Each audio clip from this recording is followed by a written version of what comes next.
Ma très chère souveraine, aujourd'hui j'aimerais te parler d'une puissance qu'on néglige souvent, le silence.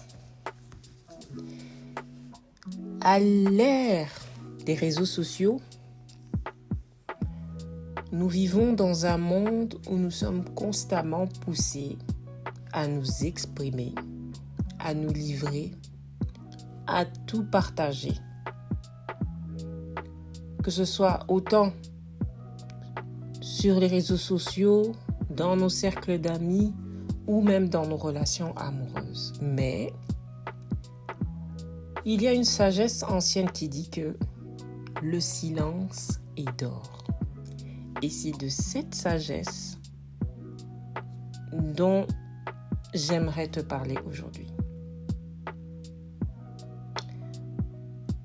Trop souvent, nous les femmes, nous avons tendance à trop parler. Trop parler de nous-mêmes, à dévoiler tous nos secrets, toutes nos faiblesses et nos désirs à des personnes qui ne sont pas toujours dignes de cette confiance. Que ce soit avec des pseudo-amis ou avec des hommes que l'on vient à peine de rencontrer. Il est important de savoir que chaque mot que nous prononçons a du pouvoir. Malheureusement, lorsqu'on partage tout trop vite et trop tôt, nous perdons ce pouvoir.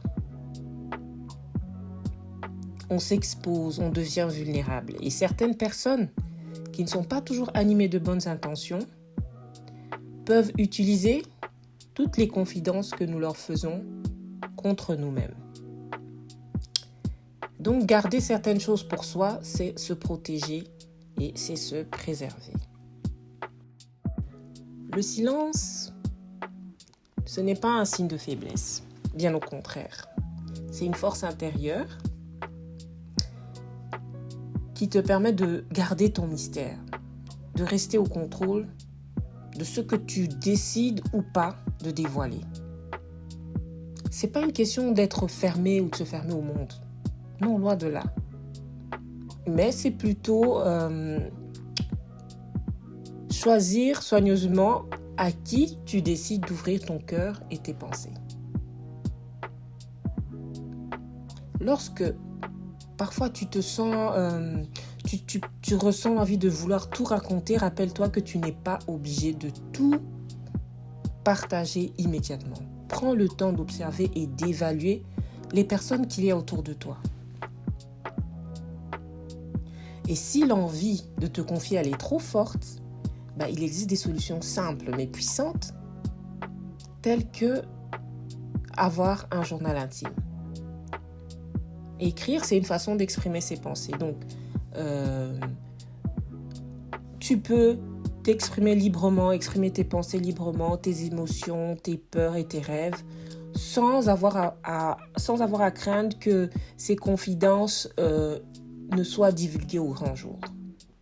Donc, un journal intime pourra devenir ton allié et il pourra garder tous tes secrets sans te faire juger ni d'arrière-pensée. Donc, il est là vraiment pour te libérer sans risquer de perdre ton pouvoir. Il est bien de garder aussi le silence dans nos relations avec les autres femmes. Pourquoi ? Parce que souvent, entre femmes, nous sommes tentés de parler des autres. On s'engage dans des conversations basées sur des comparaisons, des jalousies ou des jugements. Mais ce genre de discussion, loin de nous élever, nous tire vers le bas. Donc la jalousie entre femmes, c'est un vrai poison qui détruit la sororité. C'est très important de se rappeler que chacune d'entre nous a son propre chemin à suivre, ses propres défis à mener. Et donc le silence, dans ces moments où la tentation de critiquer les autres ou de juger les autres est forte, devient un acte de sagesse. Lorsque tu choisis de ne pas partager ou de ne pas prendre part à ce genre de conversation, tu gardes ton énergie, ta dignité et ton intégrité. Tu gardes ton pouvoir.